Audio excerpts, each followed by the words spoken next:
살아가면서 경험하는 잡다한 모든 것에서 진리를 찾습니다. 함께 모여 떠들다 보면 뭔가 나오겠지요. 하나님 앞에서 떠드는 사람들 떠람대오 시작합니다.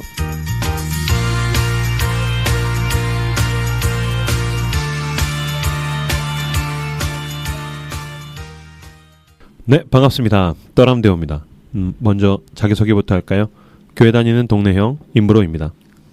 I am 김사부. 안녕하세요, 서과장입니다. 안녕하세요, 손작구입니다. 네, 손작구님 어떻게 지내셨습니까? 저요? 네. 왜 갑자기 저한테 먼저? 왜냐면 지난주에 네가 정신이 좀 이상하길래. 괜찮습니다. 잘 지내고 있습니다. 잘 될 겁니다. 잘 될 겁니다. 네. 네. 앞뒤적으로 인사하시죠. 잘 될 겁니다. 네. 잘 될 겁니다. 네. 네. 뭐 별일 없었고? 네, 뭐 딱히 뭐 별일은 없네요. 근데 뭐 이렇게 생각이 많고 뭐 정리해야 될 거 우선순위의 문제들 뭐 이런 것들 가지고 또 그냥 머리 아프게 좀 살았던 것 같아요. 그냥 뭐라 그래야 되나? 자아성찰도 좀 하고 난 누구인가? 그렇죠. 네, 손잡고 뭐 특기죠. 네, 자아성찰. 네, 나는 누구인가? 네. 나는 무엇을 해야 되는가? 네. 네. 어때 자네 좀 찾으셨는가? 네, 엄청난 좀 생각의 전환도 있었고. 네. 생각이 많을 때는 일을 좀 많이 하면 되는데. 그치. 육체노동. 요즘 육체노동 거리가 별로 없나 봐요. 고기 구워 먹으러 다니고 그랬어요. 네. 그러니까 생각이 복잡해지지. 만화책. 아유 요새 일 좀 한다고 또. 아니 옛날에 노동 신학 막 이런 이야기 그쵸. 하시던 때가 생각이 나요. 제가요? 그 얘기 했죠. 한참 했죠. 노동은 저랑 어울리지 한 않습니다. 이틀 노가다 하고 얘기했었죠. 그렇구나. 열심히 노동 현장에 계신 우리 서커리어 우먼 서커리님. 네네네. 서커리 어떻게 지내셨습니까? 커리 냄새. 월요일날 커리를 먹었고요. 진짜로. 진짜로? 그리고 어저께 노동절이었거든요. 그렇죠. 쉬었어요? 쉬었죠. 쉬었는데 진짜 짜증나게 어벤져스를 보러 갔어요. 그 쉬는 날 황금 같은 휴일에. 아주 행복한 하루였겠군요. 네. 아니 저는 안 볼 생각이었는데 김사부가 콕 집어가지고 누나 보고 와요 이렇게 하길래 보고 와야 방송이 되나 보다 이러고서 일단 예매를 했거든요. 근데 그렇게까지 가기 싫을 줄 몰랐는데 당일이 되니까 과제하는 기분으로 가니까. 너무 가기가 싫더라고요. 아 진짜? 영화 별로였어? 그냥 그랬습니다. 야, 넌 오랑캐구나 진짜.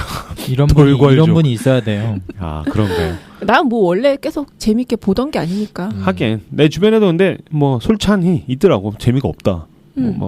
그 맥락을 모르고 거기에 감정이입이 안 되신 분들은요. 그러니까. 그냥 객관적 입장에서 보면 재미를 크게 느낄 만한 장면들이 많지는 않았어요. 그렇죠. 네. 그렇죠. 네. 어쨌든 김사부님 샌드위치 다 드셨습니까? 네. 네. 어떻게 지내셨습니까? 저 어벤져스 엔드게임 어제 4DX로 한 번 더 봤어요. 몇 번째 본 거예요? 2번째. 마지막 성지순례 용산 아맥. 아맥이 뭐야? 아이맥스. 4DX면 그 4D 말하는 거예요? 네. 의자 움직이고 바람 쏘고. 나는 2D가 사실 3D로 나도 봤는데 2D가 2D가 좋더라고.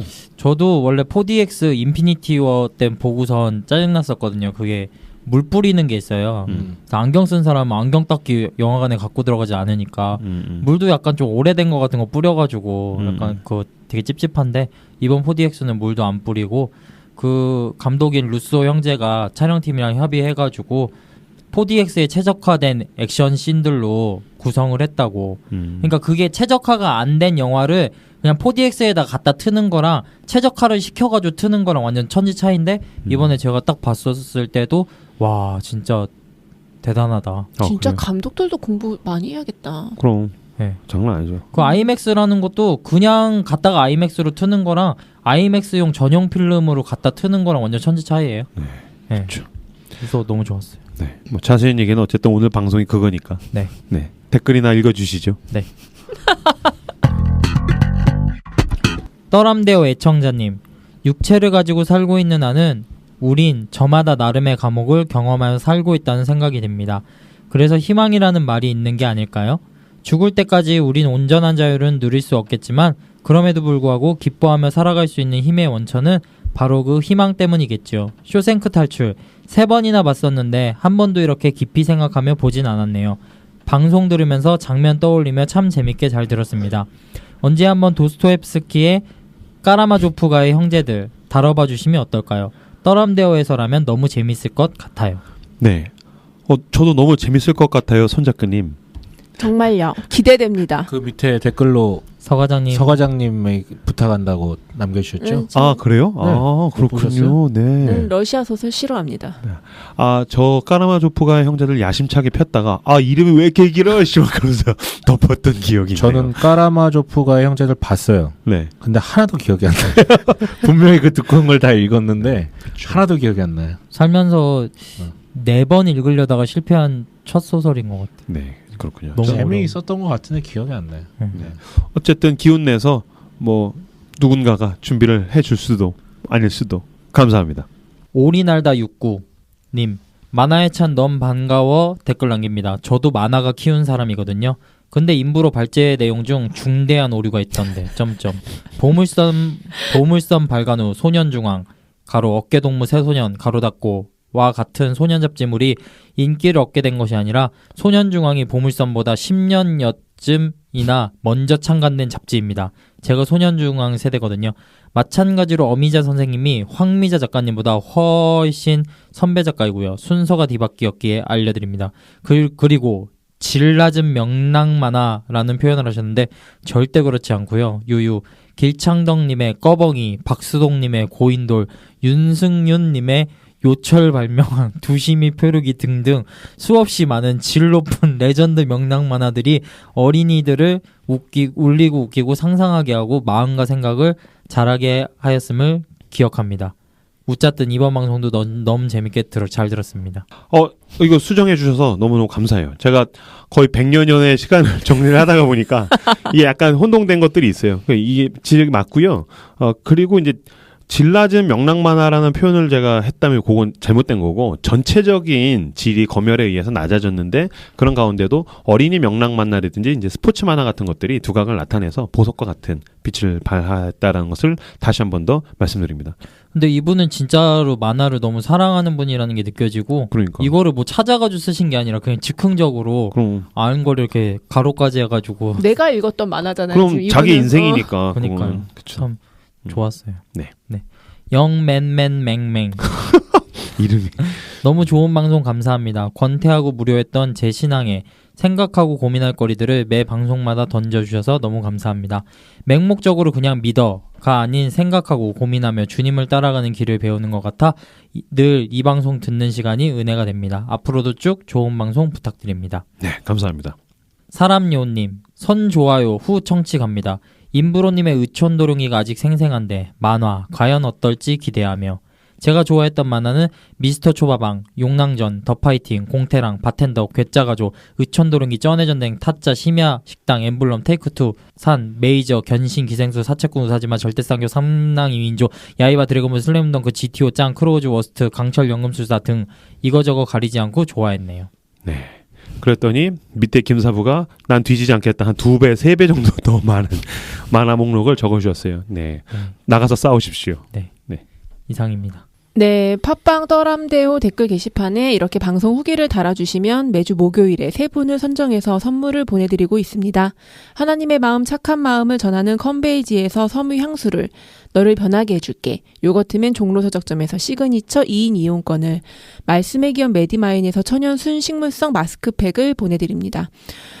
팟빵 떠람대호 공지 게시판에 후원에 참여하실 수 있는 방법도 안내되어 있습니다. 이번 주에는 꿈네오님, 강그래님께서 후원 계좌에 입금해 주셨습니다. 감사합니다.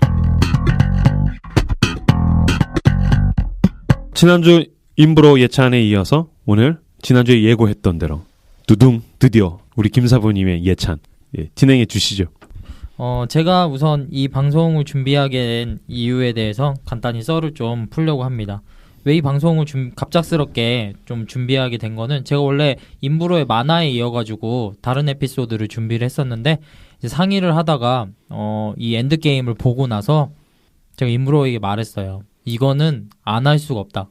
아니지. 저 원래 하기로 했던 웹툰 안 하고 네. 마블 하면 안 돼요? 이거는 안 할 수가 없다. 이거 숙명과 같은 거다. 뭐 그런 생각을 할 정도로 정말로 좋아가지고 만약에 웹툰이 준비되었었어도 했을 네. 거예요? 웹툰 저 실제로 준비했어요. 아 진짜요? 한 개요 정도 준비했어요. 네.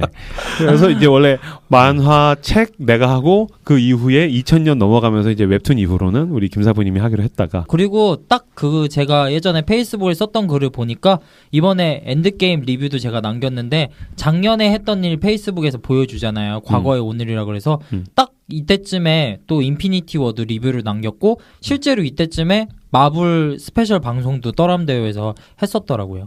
그래가지고 이 방송을 하는 거는 우리가 성경에 보면은 그 어떤 특별한 구약 성경에서 사건들이 있을 때마다 기념비를 세우잖아요. 네. 기념비를 세우는 행위라고 생각합니다. 돌탑을 쌓듯이. 네. 네. 그래서 임브로가 쇼생크 탈출해서 제 방송을 듣고 이제 앤디에 대해서 뭐 그때 앤디가 있었어, 뭐 그때 예수가 있었어라고 뭐 그런 말을 했잖아요. 네. 그런 거랑 같은 맥락에서 그때 마블이 있었어.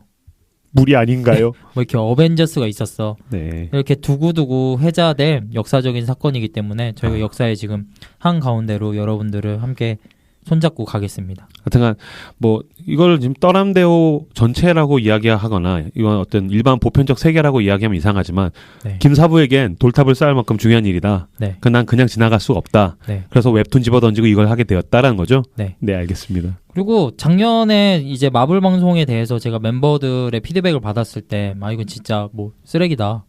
이번에 AS 이렇게 AS 해야 된다. 네. 너 진짜 그러면 안 된다. 뭐 그런 얘기들을 많이 들었거든요. 그래가지고 제가 그거에 대한 약간 트라우마가 있어가지고 실제로 그 방송을 처음부터 끝까지 못 들었었어요. 생각해보 보니까 이번에 확인을 해보니까 심지어 하트도 안 눌러놨더라고요. 그래가지고 다시 어떤 직면을 하기 위해 가지고 다시 일어나기 위해 가지고 그 방송을 들었는데 그 정도까지 막 쓰레기는 아니던데. 그래서 그 이야기를 듣고 제가 굉장히 우려했죠.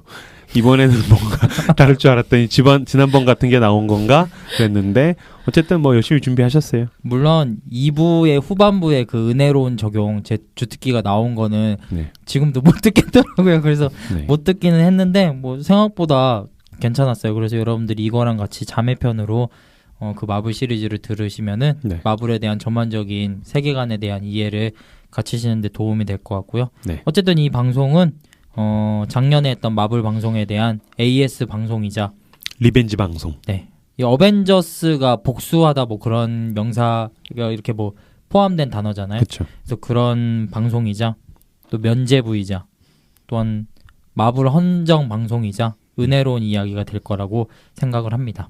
아멘. 할렐루야. 엄청난데 네. 한 방송이 어떻게 저런 게 다 나오니까. 네. 우선 이번에 이제 마블 11년을 그렇게 정말로 마감하는 페이지 3를 마감하는 어벤져스 엔드게임이 개봉을 했잖아요. 다들 보셨죠? 예. 네, 네. 봤습니다. 네. 감상이 좀 어떠셨는지 임브로부터 나눠주세요. 이거 감상 이렇게 짧게 얘기할 수 없을 것 같아. 길게 얘기하셔도 돼요. 그리고 이건 막 언어로 좀 표현하는 단계를 넘었어. 그 노래로 표현해. 방언으로 하세요 그러면. 이거 나 뭐라고 이야기해야 될지 모르겠어. 정말 현존하는 인류 최고의 오락이라고 나는 생각해.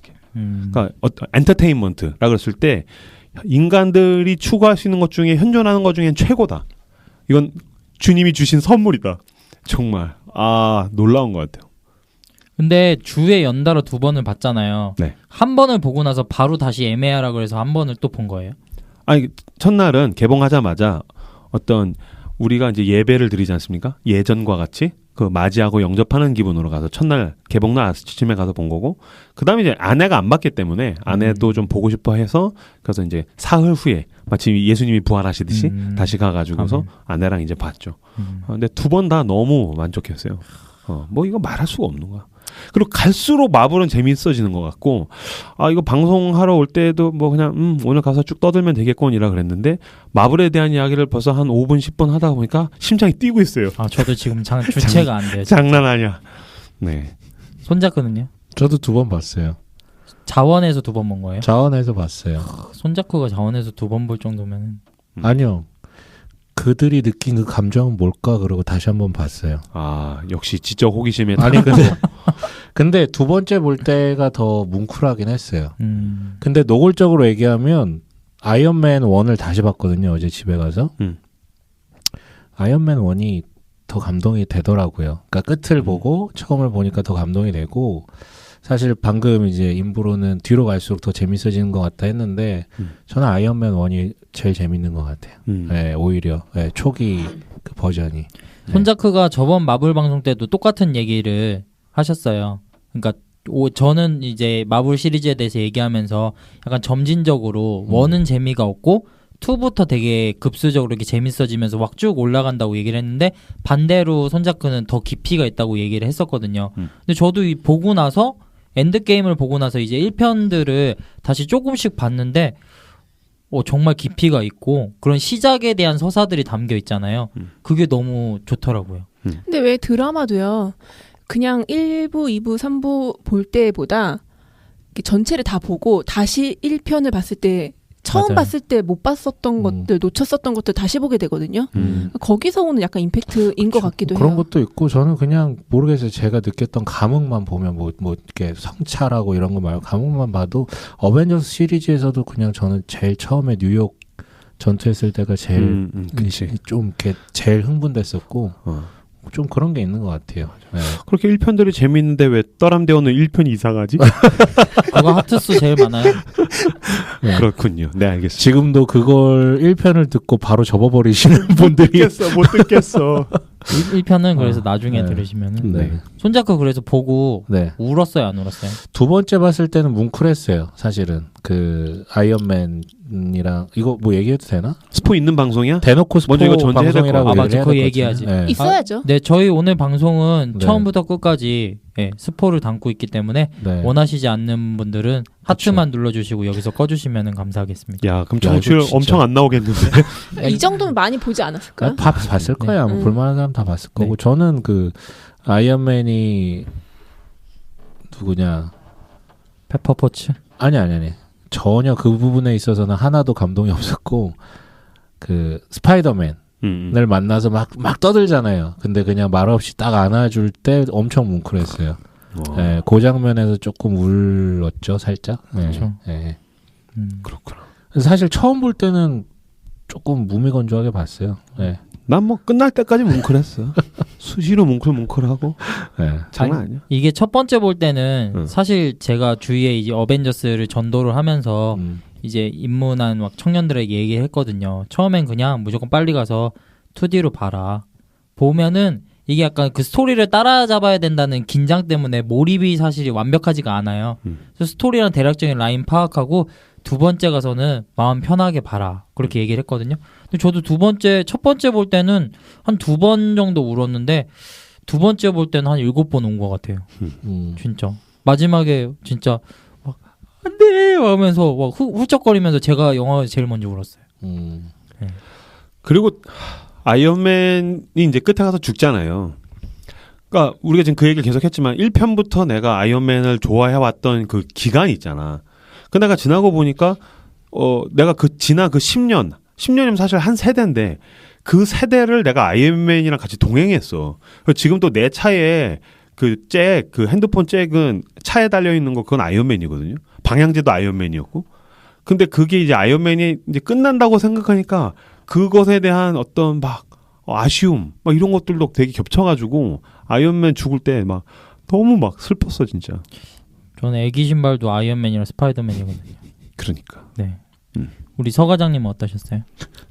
별로였대잖아. 근데 저는 앞에 거를 본 적이 없어요. 아 진짜? 인피니트 워안 봤어? 진짜? 인피니트 워가 그 전거지. 그쵸. 그러니까 그 정보가 없었어요. 그래서 처음 영화 시작할 때 그 활 쏘는 애, 호크아이. 걔가 이제 가족들이랑 있다가 가족들이 사라지잖아요. 그게 나중에 찾아보니까 인피니트 워의 연장선상의 이야기더라고요. 그치. 저는 모르고 봤구나. 어디 갔지 다들? 진짜 그거를 이해하는데 중간 정도에서 그 사람들이 잠깐 아빠를 두고 잠깐 어디 자기들끼리 어디 간 게 아니라 어떤 이제 앞에 스토리의 연장선상이구나 이걸 늦게 알았고. 그럼 없어졌을 때 그냥 마트 갔나 아빠 빼고? 그러니까 뭐 여자가 이렇게 마음이 약간 스릴러처럼 애들 데리고 도망갔나 뭐 약간 이런 생각을 했죠. 그리고 이제 캐릭터들이 익숙하지 않으니까. 근데 이제 들은 거 있잖아요, 여러분들한테. 저는 뭐 스포까지 다 당하고서 영화를 봤잖아요. 그 남편한테 이렇게 누구야 이렇게 귓속말로 하면 캡틴 아메리카 이렇게 뭐 쟤는 누구야? 그럼 캡틴 마블 막 이렇게 얘기해주면은 여러분들이 수다 떨었었던 것들이 이렇게 지나가더라고요. 그런 정보를 가지고 그렇게 공부하면서 보니까 피곤하더라고요. 그치, 그럴 수 있지. 그래서 한 10번을 졸았어요. 꾸벅꾸벅. 그 남편이 턱을 잡고 이렇게 받쳐줬단 말이에요. 그러고서 이제 그 고비를 지나고서 이제 보는데 졸면서 다 놓쳤잖아요. 그래도 영화를 보는데 아무 문제가 없더라고요. 그치. 그래서 광대한 세계관이라고 하는데 무엇이 광대한가? 저도 영화 보고 나오는데 아줌마 두 분이 이렇게 대화하면서 나오시는데 어머니 뻘 대신 뭐 어땠어? 재미없었어. 그렇다고 막 너무 지루해서 재미없어 이런 건 아니었어요. 그냥 화려하고 그리고 되게 마음에 드는 장면도 있었어요. 뭐야? 그 스칼렛 요한슨이 호크아이를 대신해서 죽잖아요. 그러니까 대신해서 죽었다는 거 정도가 아니라 기를 쓰고 자기가 죽으려고 하는 최선을 다해서 자기가 죽으려고 하는 그 시도가 너무 좋더라고요. 그러니까 나는 그치. 뭐 이렇게 뭐 예를 들면 일상생활 속에서 뭘 예를 들어야 되지? 뭐 밥값을 내려고 해도 내는 신용만 하는 거 말고 내려고 하는 마음이 있으면 기를 쓰고 내는 거 있잖아요. 내가 대신 죽겠다라고 하는 거를 신용만 하지 않고 서로 이렇게 주거니 받거니 하다가 스칼렛 요한슨이 죽는 게 마음에 들었어요. 그치. 남편분이 마블 좋아하시잖아요. 뭐 어떠셨어요? 남편 안 울었나요? 남편 안 울던데요? 아 진짜요? 부족하네요. 꼭 울어야 됩니까? 울어야죠. 왜요? 울음 강요입니까? 그게 성덕의 증거입니다. 마치 덕후가 아니라 그냥 영화로서 볼 그래, 수도 안 울 있죠. 수도 있지. 네. 그게 마치 불교에서 사리와 같은 거예요. 뭐 개똥 같은. 근데 나 이게 영화 되게 좋았던 게 사실 이거를 깊이 있는 영화, 진정성 있는 영화, 작가주의적인 영화라고 말하기는 좀 어렵다고 봐 나도. 이건 오락 영화지. 가장 전형적인 자본이 어마어마하게 투입된 오락 영화의 끝판왕이야. 그런데 이 영화를 보면서 아까 이제 서 과장이 얘기한 부분도 그렇고 가족애와 우정이나 의리나 대의 있잖아. 되게 거시적인 사명으로서의 슈퍼히어로의 사명 같은 거. 그런 게 다뤄지는데 오락 영화인 줄 알고도 보는데 막 되게 심장이 뛰더라고. 난 그게 너무 좋았어 사실. 오락 영화를 보면서 가족에 대해서 이렇게 뭉클할 수 있나? 오락 영화 보면서 이렇게 우정과 의리에 대해서 이렇게 찡하게 감동이 올 수 있나? 우레메. 우레메. 라이파이. 그리고 오락 영화 보면서 내가 슈퍼히어로가 자기 사명에 대해서 막 되게 막 심각한데 그냥 가볍게 보지 않고 그치 내 인생에서의 사명 막 그러면서 혼자 그런 게 너무 좋았어요. 네, 어쨌든 그래가지고 이 뛰는 가슴을 좀 진정시키고 저희가 조금 얘기를 점차적으로 나눠보고자 합니다. 그래서 오늘 방송은 이제 제가 어벤져스 신드롬에 대한 이야기들을 조금 해보고 그 후에는 뭐 중요한 떡밥이랑 그런 캐릭터들의 내용이나 스토리텔링들을 하면서 조금 심도 있는 대화를 나눠보고자 합니다. 오늘 발제의 준비는 저 유튜버 천재 이승국님의 영상을 참고했고요. 또 패치닌 데이비드 홍님의 엔드게임 리뷰도 참고했고 또 저의 덕력을 조금 첨가해가지고 준비했습니다. 어벤져스 신드롬에 대한 이야기를 해보려고 합니다. 어벤져스가 굉장히 지금 신드롬이라고 말할 수 있는 형태로 나타나고 있거든요. 신드롬이 한국말로 증후군 같은 뜻이에요. 어떤 증후들의 모임을 나타내는 병 혹은 어떤 것을 좋아하는 현상이 전염병 같이 전체를 휩쓸게 되는 현상을 이제 신드롬이라고 얘기를 하거든요. 근데 지금 확실히 어벤져스 신드롬이 일어나고 있어요. 이 객관적인 데이터로 한번 살펴보겠습니다. 각종 기록들이 있어요. 어벤져스 엔드게임이 지난주 수요일날 개봉을 했는데 개봉 4시간 반 만에 100만 관객을 돌파했어요. 오전 11시 반 기준. 그리고 사전 예매량 200만 장 돌파. 예매율 97.8%. 역대 최고고요.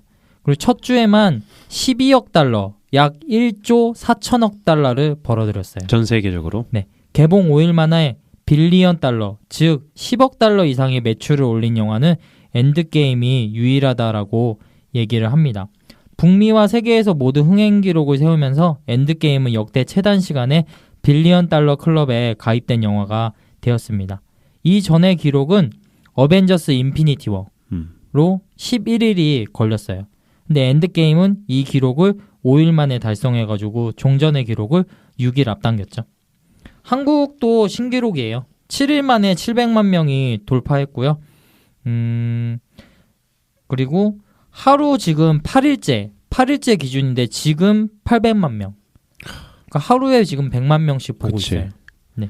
그리고 이게 무서운 게 한 사람이 한 번 보는 게 아니야. 네. 보는 사람이 막 2번씩 보는 거야. 매니아들이 네. 좋아하는 사람들이. 그러니까 어마어마하게 나올 것 같아. 이 기록이 2014년에 개봉한 명량 그리고 2018년에 개봉한 신과 함께 인과연이 세운 700만 돌파 기록을 8일하고도 하루를 앞당겼어요. 9일을 앞당겼다고 얘기하고 있어요. 그러니까 그전에는 보름쯤 돼야지 나오는 네. 수치인데 네. 이게 그만큼 짧게 나왔다. 진짜 말도 안 되는 수치예요. 그렇죠. 네, 엄청나게 올라가고 있어요.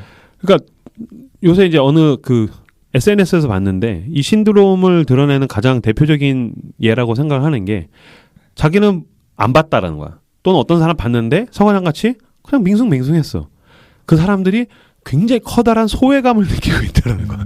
주변에서 말만 하다가 보면 다 그 얘기하고 있고 그것에 대해서 굉장히 열광적으로 얘기하면서 다들 자, 이 열광의 모임에 너도 어디 어벤져스를 찬양해봐. 근데 난 별로였어. 그러면은 되게 이상한 사람 취급을 받는 게 요새 이제 신드롬이 아닌가. 전혀 소외감이 느껴지지 않던데요. 아 그런가요? 그래서 이 오랑캐야. 아니 근데 페북에서 이제 어쨌든 내 성향에 맞는 사람들 팔로잉을 하잖아요. 네. 다들 별로라 그러는 거예요. 한테 사실 이런 말하면 좀 웃길 수 있는데 나는 그렇게 막 신드롬이 일어나는 것에 대해서는 존중하는데 그걸 가지고 약간 이제 이 부분에 있어서 감동하지 않은 자 그리고 외면하는 자 재미없어 하는 자를 되게 무시하는 듯한 그런 뉘앙스가 느껴지는 게 난 너무 싫더라고. 아 누가 무시해요? 난 좀 싫어. 누가 날 무시해? 좀 싫어 그렇게 막 감동. 내가 감동 안 한다는데 왜 자꾸 감동을 강요하고 그러는지 그 부분에 대해서 사실 그러니까 이제 오히려 반발심이 더 생기더라고. 뭐지? 왜 그러지? 영화를 왜 그런 식으로 봐야 되지? 라는 어떤. 근데 굳이 뭐 마블바가 아닌 사람들한테 그런 감동을 강요한다는 건 되게 웃긴 것 같고. 감동이 어떻게 강요되겠어? 그렇죠. 근데 이제 같은 마블바들 안에서는 이게 뭐 인브로가 아까 뭐 이거는 말로 설명을 할 수가 없는 거다라는 그것만으로 서로 이제 딱 눈빛 보면서 야, 봤냐 그러면 뭐 이렇게 하는 것들 있잖아요. 그런 거 공감되는 게 저는 너무 좋은 것 같아요. 근데 이제 우리가 4명이 다 각자 개성이 강하고 약간 냈다 또라이 기질이 있잖아. 나는 마블 빤데도 불구하고 누가 마블에 대해서 막 극찬하면 괜히 꼴보기 싫어. 뭐야. 자기가 제일 예찬하면서. 그러니까. 그래서 지금 이게 신드롬이라는 형태로 나타내고 있는데 이거에 대해서 가장 잘 정의된 제가 두 문장을 가지고 왔어요. 뭐냐면은 첫째, 어벤져스 열풍은 단순한 영화 관람이 아니라 하나의 공통된 이벤트인 것 같다. 둘째, 마블은 이제 세계적 문화 현상의 하나로 자리 잡았다. 그렇지. 그러니까 문화라는 게 백과사전에 이렇게 정의가 돼 있어요. 사회 구성원에 의해 후천적으로 습득되어 공유되는 지식, 신념, 행위의 총체, 즉 인간과 환경의 상호작용으로 형성된 생활 양식이라고 볼 수 있다. 그러니까 마블이라는 시리즈가 이제 이게 하나의 영화로서의 단편, 영화로서 그렇게 여겨지는 게 아니라 그거보다 상위의 카테고리인 문화까지 들어갔다는 거예요. 그러니까 문화가 되어버리니까 이 물결이 지금 엄청 나가지고 신드롬을 일으키고 있고 아까 말했듯이 하나의 이벤트가 돼가지고 이거에 속하지 않는 사람은 어느 정도의 지금 소외감도 느끼게 됐고 그런 형상들이 막 일어나고 있다는 거죠. 네. 그래서 김영석 영화평론가가 이런 얘기를 했어요. 프랜차이즈 영화를 집중 소비하는 대중적 마니아 관객층이 등장해서 극장 관람 문화를 바꾸고 있다. 단순한 오락거리가 아닌 엄연한 하나의 문화로서 마블 영화를 향유하려는 성향이 강해지고 있다. 그리고 앞선 기술력, 액션 판타지 장르, 개성 있는 캐릭터와 함께 끊임없이 영화를 소비하도록 하는 마블의 세계관은 프랜차이즈 시리즈의 기본적이며 새로운 지평을 열었다. 지금 이렇게 얘기를 하고 있어요. 근데 뭐 이런 것들은 뭐 이전에 하도 얘기를 많이 해가지고 마블이 굉장히 신선하고 뭐 그러한 부분들을 저희가 많이 얘기는 했잖아요. 근데 이게 문화적인 형상으로 자리 잡아가지고 이제 예전에 보면은 스타워즈가 그랬죠. 네. 스타워즈가 그랬고 그 이후로는 해리포터. 그 후로는 반지의 제왕. 그 후로는 다크나이트.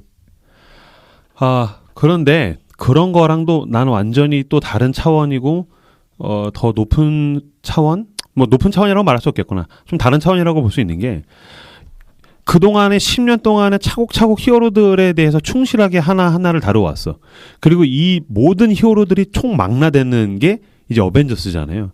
그게 이제 작년에 해서 전 우주의 절반이 날아갔는데 이것에 대한 복수로서 딱 결말짓는. 그래서 10년에 대한 결산이고 모든 히어로들이 총망라되는 거야. 이건 마치 뭐와 같으냐면 어떤 동양에서 최고의 이야기라고 꼽는 것 중에 하나가 뭐가 있냐면 삼국지나 수호지잖아요. 그럼 수호지만 해도 영웅들이 수없이 양산박이라는 데에 모이게 되는 거거든. 거기서 굉장히 열광하는 게 있고 삼국지도 마치 그 세 나라의 영웅들이 총망라되고 현대에 넘어오면 이건 그냥 연예 대상인 거야. 여자애들이 좋아하는 그 히어로들이 아이돌들이 총망라돼. 그러니까 얼마나 이게 열광적이겠어. 근데 10년 동안 차곡차곡 쌓았던 그 히어로 영화에서 그게 딱 한 군데에 막 다 모이니까 막 미치는 거지 뭐. 그쵸. 근데 제가 이제 말씀드린 거는 이제 각 시대별로 이렇게 향유되는 그런 영화의 대표적인 아이콘들이 있었다는 거죠. 이런 시리즈. 그런 시리즈물에. 그러니까 뭐 저희보다 훨씬 윗세대는 저는 전혀 공감 못 하는데 스타워즈 하면은 그 세계관에 환장하거든요. 그리고 뭐 해리포터. 뭐 저는 별로 안 좋아했지만은 그 해리포터에 환장하는 사람들도 있었고 반지의 제왕. 워낙 뭐 유명한 작품이었고 이제 크리스토퍼 놀란의 3부작.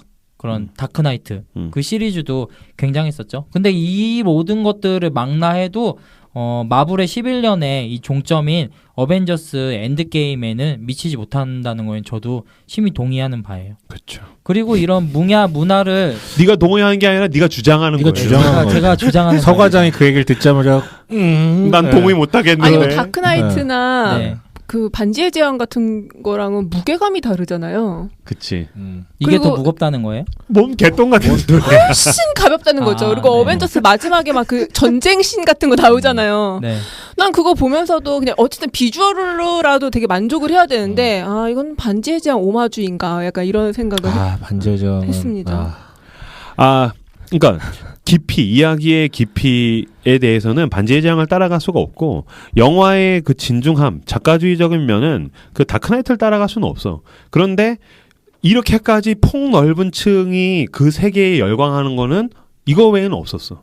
그게 반지의 제왕 그러면은 그 세계, 그 이제 게임으로 치면 롤플레잉 세계. 그다음에 다크나이트 그러면은 사실 그 약간 어둡고 다크한 이미지의 영화. 그러니까 크리스토퍼 놀란이 만드는 영화에 열광하는 사람 외에는 참여하기가 쉽지 그러니까 않지. 어벤져스는 우리를 즐겁게 하는 영화야. 이래서 지금 환호하는 그치, 거죠. 최고의 오락 영화. 그치. 그리고 이게 되게 트렌디한 게 어쨌든 반지의 제왕도 되게 깊이가 있는 만큼 묵직하잖아요. 무겁고. 그리고 뭐 다크나이트 시리즈 같은 경우는 뭐 말할 필요도 없고. 근데 이제 마블 영화는 아이언맨을 필두로 해가지고 영웅이 자기 정체성을 처음 이제 내가 아이언맨이야 이렇게 밝힌 거는 그게 처음이잖아요. 그런 식으로 해서 굉장히 대중이 향유하기 쉬운 히어로의 이미지를 열었다고 생각을 해요. 이게 굉장히 트렌디했고 그러니까 엄청나게 소비를 할 수가 있는 거죠. 그치. 그러니까 트렌디하죠. 딱 소비하기에는 가장 잘 만든 그런 영화죠. 그러니까 사람들이 이제 사는 것도 지치고 힘든데 고뇌하는 영웅에 대해 가지고 이제 더 이상 마음을 쏟기가 힘들어지지 않았나? 고뇌하는 영웅에 대해서 마음을 쏟기가 힘들어진 게 아니라 누구도 크리스토퍼 놀란 같이 만들 수가 없는 거예요. 그거죠. 네. 그치. 그거죠. 크리스토퍼 놀란이 만들면 또 거기에 열광할 수도 있어. 근데 안 힘들었던 시절이 있나요? 네. 그래서 DC가 족족 망하는구나. 그치. 아니지. 그거는 못 만들어서 망하는 거라고. 그치. 그 DC가 망하는 건 크리스토퍼 놀란이 안 만들기 때문에 망하는 거지. 그리고 오히려 크리스토퍼 놀란이 그렇게 만들어 놔가지고 그 뒤를 못 쫓아가기 때문에 망하는 거죠. 김연아디 아사다 마오처럼. 그런 거죠. 네. 어쨌든 뭐 이런 신드롬에 대한 분석은 여기까지 하고 이제 본격적으로 어벤져스에 대해서 어벤져스 엔드게임에 대해 가지고 얘기를 나눠보고자 합니다. 네. 이번 엔드게임이 좀 주의해가지고 중요하게 살펴봐야 될 부분이 뭐냐면은 어벤져스 전통이 있어요. 어벤져스라는 영화의 전통이 있고 어떤 마블의 전통이기도 한데 뭐냐면은 특별히 어벤져스는 초반 한 5분에서 10분 정도는 항상 압도적인 시퀀스가 등장해요. 뭔가 빌런의 존재감을 확실하게 각인시킨다든지. 빌런은 이제 악당이죠. 네. 아니면 엄청난 액션 시퀀스가 맞아. 딱 등장해가지고 뭔가 사람의 심장을 굉장히 나대게 한 다음에 그 후에 마블 로고가 딱 뜨면서 어벤져스 그 음악이 딱 깔리면은 야 하면서 그 마블 팬들의 아드레날린이 미친 듯이 솟구치거든요. 그쵸. 그래서 인피니티 워도 그런 면에서 굉장히 강렬했잖아요. 그렇게 전작에서 그림자만 보이던 타노스가 이제 전면에 등장을 해가지고 마블 세계관에서 그런 물리적인 힘으로 최강이 토르랑 헐크잖아요. 그 둘을 가볍게 그냥 때려잡는 그런 압도적인 액션 시퀀스를 봤을 때 여러 가지 생각이 들잖아요. 그러니까 작년에 했던 인피니티 워의 오프닝 그 되게 대단했던 게 그 전작이 이제 토르 라그나로크였는데 네. 그 진짜 재밌거든. 네. 근데 거기서 마지막 장면이 토르가 겨우 이겨가지고서 우주선을 타고서 탈출을 하면서 끝나죠.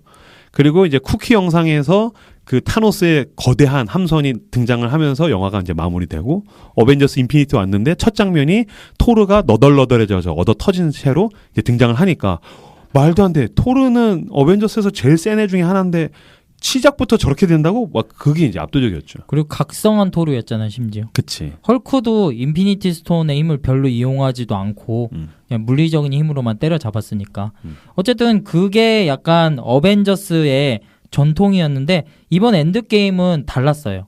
시작이 달랐어요. 아까 서 과장님이 얘기한 이제 호크아이가 그런 화살 쏘는 애. 예, 화살 이렇게 쏘면서 딸한테 그 활 쏘는 법을 알려주고 굉장히 평화로운 분위기에서 시작을 하는데 갑자기 뭐 저기서 이렇게 핫도그 만들어놨는데 샌드위치인가 핫도그인가 뭐 이렇게 만들어놨는데 소스 뭘로 할래? 그러니까 마요네즈. 그러니까 누가 마요네즈를 그렇게 핫도그에 먹어? 그래서 나는 이게 머스타드로 해줘 하고선 알았어 금방 갈게 하고서 활을 딱 이렇게 쏜 거를 뽑으려고 하는데 없어졌네. 그치. 네. 그러니까 그게 첫 장면이 되게 평화로운 미국의 전원 생활이잖아요. 네. 그 호크아이라는 애가 이제 슈퍼히어로 그만두고 시골집에 돌아가서 가족들과 함께 그냥 자기는 평범한 소시민의 삶을 살겠다. 그러고 있는데 돌아봤는데 그게 평범한 소시민의 삶을 살겠다가 아니라 전자발찌 차고 있었잖아요. 네. 왜? 그 가택연금. 그러니까 그치. 연금, 그러니까 그게 히어로의 포기였나? 그치, 히어로에 대한 포기 같은 거지. 전자발찌 아니죠? 아니 그게 성폭행 아니고 성범죄 아니고 11호에 보면 11호라는 그 거길 보면 이제 국가에서 관리하는 그렇죠. 히어로. 오케이. 네. 그래서 이제 소시민의 삶을 선택해서 자기 스스로 이제 구속의 삶을 사는 거지. 성범죄자인 줄 알았네. 너 지금 호크아이를 근데 저도 그 전자발찌 봤을 때 뭐지 약간 처음에 그 생각했었어요. 오케이. 네. 근데 네. 돌아봤더니 슉 하고서 이제 나머지 가족이 다 사라지잖아. 서과장이 생각할 땐 머스타드 먹기 싫어, 머스타드 주기 싫어가지고 도망갔나 보다. 엄마가 마트에 케찹 사러 먼지가 되잖아요. 그러고 나서 후에 이제 전통대로 마블 로고가 이렇게 뚜두둥 뜨는데 그게 그 마블 특유의 어벤져스 OST를 사용한 것도 아니고 되게 그냥 약간 펑키하다 그래야 되나? 아니 그냥 컨츄리에 가까운 컨츄리에 가까운 걸 락 음악을 이렇게 트는 거예요. 그래서 짧았죠, 그리고. 네, 짧았어요. 그래가지고 이건 되게 이질적이다. 진짜? 네. 나 이거 너무 압도적이었어. 이게요? 왜냐면 인피니티워 전작에서 히어로들이 졌어. 패배했어. 근데 그 패배가 어떤 한 사람의 모든 것을 다 가져간 거야. 그 패배감으로부터 시작을 하는 거고, 이거는 대놓고서 전면적으로 뭘 드러내는 거냐면 우린 가족 영화다. 그러니까 왜 싸우냐면은 가족을 지키기 위해, 사랑하는 거를 지키기 위해. 남은 자들이 이제 싸운다라는 내용이 느껴져가지고 나는 앞부분에 너무 압도적인 거 같아서 우와 씨 막 그랬거든. 저는 압도적이진 않았는데 복수하러 가자 씨. 타로스 너 뒤졌어 막 그러면서 이렇게 약간 이 전통적인 부분에서 벗어나서 이질적이었거든요. 근데 후에 이제 전개되는 걸 보고선 마블이 되게 특별한 수를 뒀구나 그런 생각을 하면서 첩신이 납득이 됐던 것 같아요. 그래가지고 이번 엔드게임은 서정적인 서사를 마블이 했다고 생각을 해요. 그쵸. 기존에는 약간 그런 부분에 대한 이야기들이 굉장히 적었거든요. 마블이 잘하는 거 있잖아요. 액션씬 이렇게 중간중간 누면서 이렇게 막 번쩍번쩍하고 다시 이렇게 잠깐 조금 스토리 전개시키고 또 번쩍번쩍하고 마지막에 최후 전투씬 이렇게 하는 식으로 가는 게 마블의 이야기 구성인데 이거는 굉장히 서정적인 서사를 처음부터 구사를 하더라고요. 그리고 이게 좋았던 게 뭐냐면은 그동안에는 액션씬들이 많아가지고 캐릭터들의 어떤 갈등이나 마음속에 이 사람들도 고뇌들이 있잖아요. 근데 그런 것들 할 시간이 많이 없었는데 이번 엔드게임에서는 캐릭터들의 이야기와 마음속에 있는 것들을 보여주는데 많은 시간을 할애했다고 생각을 해요. 그래서 이게 참 좋았어요. 그래서 각 캐릭터들의 이야기를 깊게 보여주는데 물론 한계가 있죠. 그래가지고 캐릭터 몇몇을 골라가지고 그들의 감정적인 서사를 집중을 해가지고 보여줬죠. 그리고 이제 전반부에는 어떤 패배감을 쭉 보여줘야 되잖아요. 전 세계가 졌고 전 우주가 졌어 타노스에게. 그리고 황폐화된 그 지구를 보여줘야 되면 황폐화된 지구를 보여주면서 히어로들의 패배감을 드러내는데 이게 진짜 영민하게 너무 감각적으로 보여줬다고 생각을 하는 게 만약에 어떤 세기말 영화를 다룬다고 그랬을 때는 특히 이제 좀비물 같은 경우 그러면 황폐가 된 도시를 쭉 보여주고 황폐된 건물들을 보여주고 막 힘들어하는 사람들이라든지 막 이런 걸 꽤 오래 보여줘요. 근데 사실 그거 알아요? 장면 하나로 다 축약했어. 그 사람들 모여가지고서 서로 치유 모임하는 거 있죠. 그냥 그거 하나로 딱 해서 우린 다 망했어 라는 장면을 그거 하나로 짚고서 그냥 바로 넘어가는 거거든. 근데 사람들이 그거 하나만으로 온 세계가 망했구나 라는 거를 동감을 하고서 재빨리 넘어가는 거야. 생각해보시면 요거 외에는 어떤 막 망한 것에 대해서 패배한 것에 대해서 보여주는 장면이 그렇게 길지 않아요. 그만큼 똑똑한 거야 루소가. 그래서 형제들이, 루소 형제가 인피니티 워랑 엔드게임이 동시 제작됐거든요. 네. 근데 이 두 영화를 이어지는 영화라고 얘기 안 했어요. 파트 1, 파트 2가 아니라 인피니티 워랑 엔드게임 완전히 다른 영화다.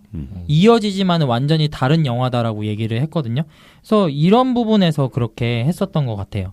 그리고 이 엔드게임이 저는 좋았던 게 뭐냐면은 캐릭터들에 대한 예우가 느껴졌어요.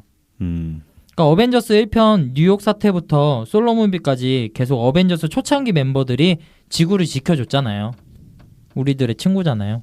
그치. 그래서 지구를 지켜줬는데 그렇게 단단하게 서 있던 영웅들이 내면에서는 사실 위안이랑 위로를 되게 바라고 있었거든요. 여러 가지 사건들을 겪으면서. 그래서 우리와 같은 그들이 똑같은 사람이었고 성장의 여지가 아직 남아있는 완벽하지 않은 인간들이었다는 거죠.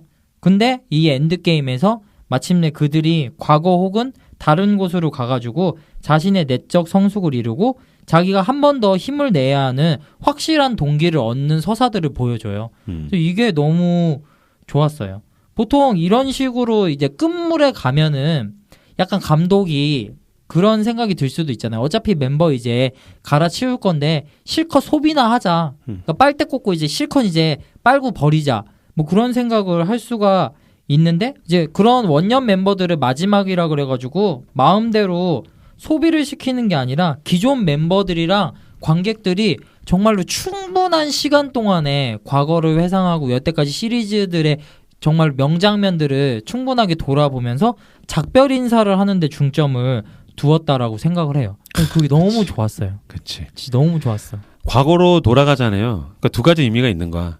쭉 그동안 마블이 11년 동안 어떤 것들을 다뤄왔는지에 대한 이야기들을 하면서 이제 작별 인사 하듯이 그 두 명의 히어로 캡틴 아메리카하고 네. 아이언맨에 대한 작별 인사를 하는 거고 아까 이제 얘기했다시피 그 본인들의 결핍을 거기서 다시 한번 재확인을 하면서 채우잖아요. 네. 그러면서 내가 진짜 지켜야 될 것에 대한 의미들을 되새기는 거잖아. 아이언맨만 해도 아버지와의 그 관계 속에서 그 사랑을 확인하고 나는 가족을 지키기 위해서 마지막에 최후의 선택을 한다든지 캡틴 아메리카도 자기가 사랑하는 여인을 보고서 자기가 자신의 삶을 걸어야겠다라는 선택을 한다든지 그전에는 그냥 우리가 졌어 빡쳤어 복수하러 가자였는데 이번에는 훨씬 더 그런 부분을 더 디테일하게 보여준 게 있죠. 사실 인피니티 워 후로 이제 앤트맨 2에서 양자 영역에 대한 그런 장면들이 나오면서 스포일러가 막 난무를 했었죠. 분명히 이렇게 해가지고 뭐 이렇게 할 거다. 그래서 저도 그 부분에 있어가지고 놀랍지는 않았거든요. 그 양자 영역으로 들어가가지고 시간 여행을 한다는 것까지 봤을 때, 오 진짜? 그러진 않았어요. 너무 약간 뻔한 클리셰 같기도 하고. 나도 유치하다고 생각했어 처음에. 근데 그런 장면들을 회상해가지고 이제 딱딱딱 짚고 넘어갈 때 와 이거 진짜 너무 근사하다. 막 주마등처럼 스쳐가는 장면들을 막 보여주면서 너무 좋았어요. 아니 뭐 아이언맨이 과거로 돌아가서 아버지 네. 이제 하워드 스타크. 그 아내는 임신을 했고 그 상태에서 아버지 마치 자기와 비슷한 나이에 그 아버지와 만나는 장면 있잖아. 네. 장면은 사실 난 되게 유치했어. 아 유치하다. 계속 유치하다 그랬는데 아이언맨의 연기가 너무 좋은 거야. 몰라 마지막 편이라고 생각해서 본인이 더 그게 와닿아서 진하게 연기를 했는지 아니면 내가 그렇게 느낀 건지 모르겠는데 그 아버지 역할도 그냥 그렇고 둘의 관계도 그런데 그냥 아이언맨을 볼 때 마음이 막 너무 그랬어. 아 그런 장면이 있었어요? 작구나 이 자식아 이 오랑캐야. 근데 거기서 중요한 장면이 돌골조가 하워드 스타크가 자기 아버지가 자기 어떻게 키웠냐에 대해 가지고 자기 아버지는 벨트로 자기를 교훈했다고 이렇게 얘기를 하잖아요. 그치. 그게 미국에서 되게 가정학대, 아동학대 같은 걸 얘기하는 말이래요. 그러니까 하워드 이게 완전 드라마적인 영화가 아니어서 깊이 다루진 않았지만은 토니가 거기서 그런 걸 느낀 거죠. 아 우리 아버지는 나보다 더 사랑을 못 받고 자랐구나 하면서 너무 버텨줘서 고맙다고 얘기를 하잖아요. 나라를 지켜줘서. 그래서 뒤에 흐리긴 하지만은 그 부분도 굉장히 좋았고요. 이런 식으로 연결을 해가지고 정말로 아쉽지 않게 마지막 편이어가지고 다 때려 넣어가지고 소비시키는 정도로만 하면은 약간 우리의 그런 친구들인 영웅들이 되게 망가지잖아요. 근데 망가뜨리지 않고 충분히 예우를 해주면서 아름답게 떠날 수 있게 그런 뒷배경을 만들어준 게 너무 좋았어요. 그러니까 막 인간이 가지고 있는 어떤 감성에 대해서 또는 상황에 대해서 이렇게 깊이 있게 풀어내는 건 사실 어떻게 슈퍼히어로 영화에서 그런 걸 기대하겠어. 그런데 그 간극을 연출력이 확실히 메꿔주는 게 너무 세련되고 너무 감각적이야. 맞아요. 그걸로 축축축 진행하니까 크게 이렇게 뭐 반문하지 않고 이거 뭐 이런 식으로 진행을 해라고 생각하지 않고 그냥 동의하면서 따라가는 어떤 연출의 힘이 있지 않았나라고 저는 생각을 해요. 호흡들도 굉장히 짧고 네. 적절했어요. 오늘 방송은 거의 김사부와 임브로의 마블 예찬 둘이 만담을 하고 있어요. 그리고 이제 네. 비중이 다소 적었던 캐릭터들에 대한 아쉬움도 물론 있죠. 네. 근데 그 야, 우리 저녁 캐릭터들은 먹고 오자.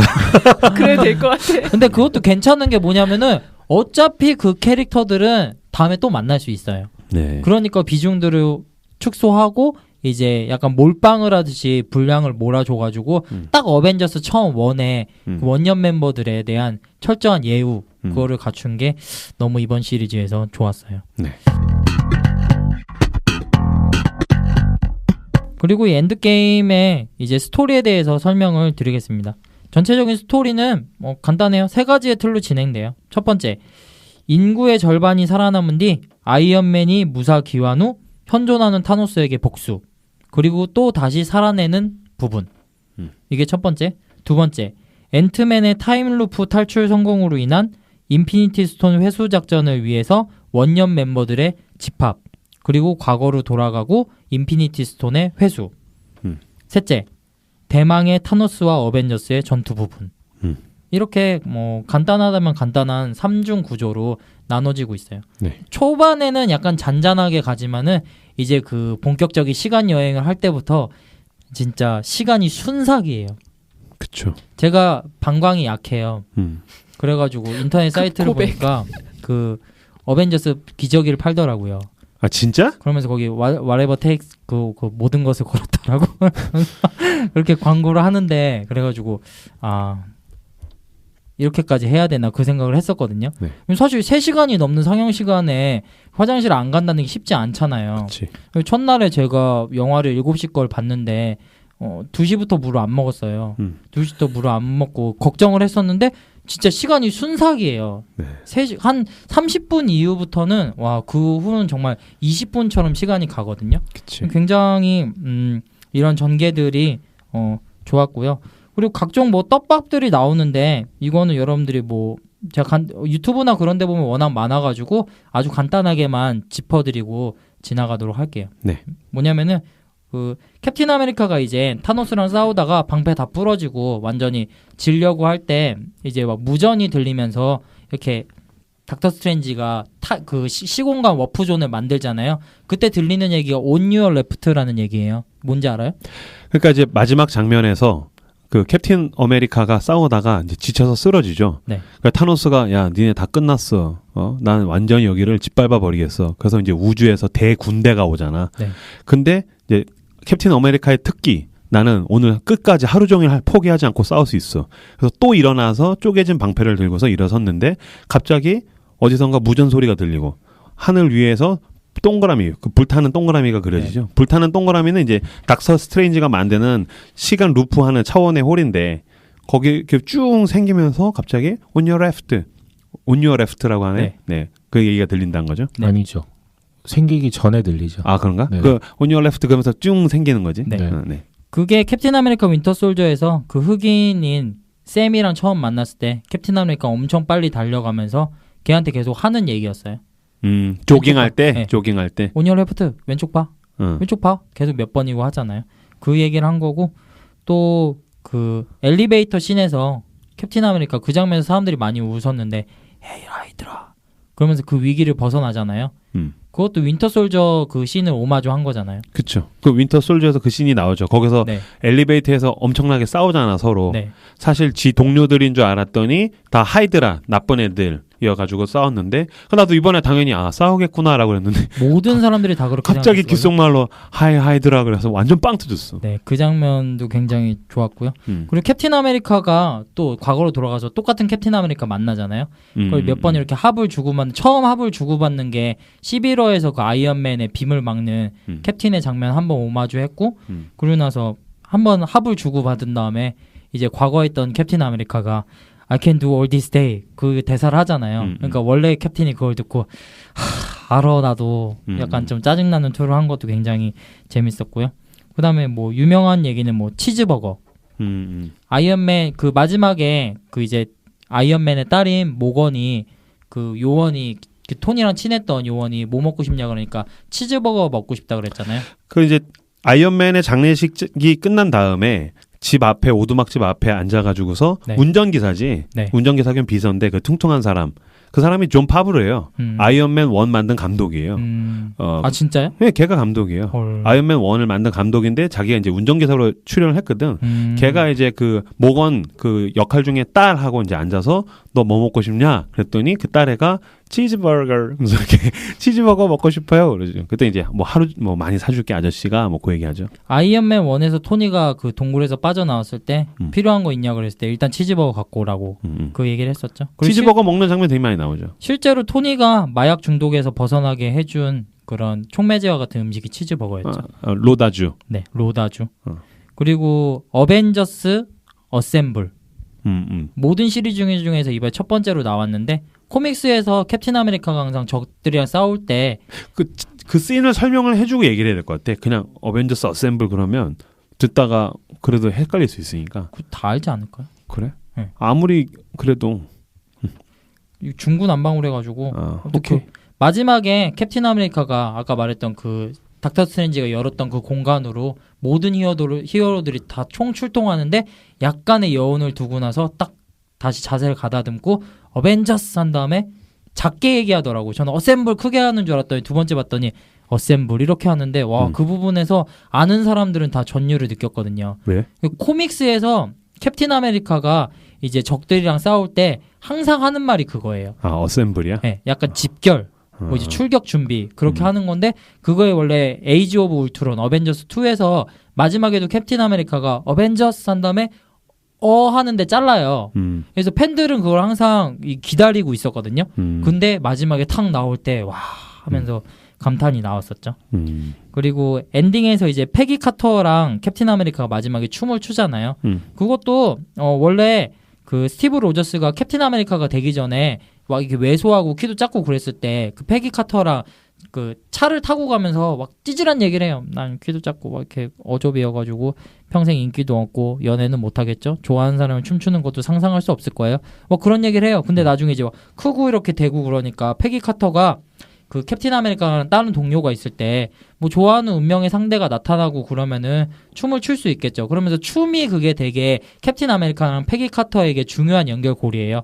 그러면서 이제 마지막에 서로 마음을 확인하고 나서 나중에 어디 파티에 가가지고 춤을 추기로 했는데 캡틴 아메리카가 그거를 약속을 못 지킬 것 같아가지고 무전을 때리죠.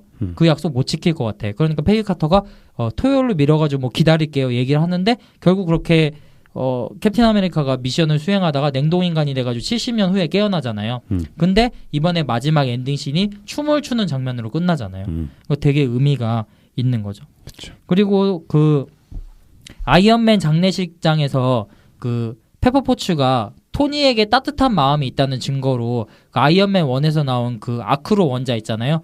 그걸 이렇게 띄어 보내잖아요. 근데 그게 아이언맨 1에서 초창기에 만들었던 그 원자로인데 그게 몸에 안 좋다 그래가지고 떼내가지고 페퍼포츠한테 아이언맨이 갖다 버리라 그러거든요. 그렇죠. 근데 포츠가 다시 갖고 와가지고 거기다 새긴 문구가 그거예요.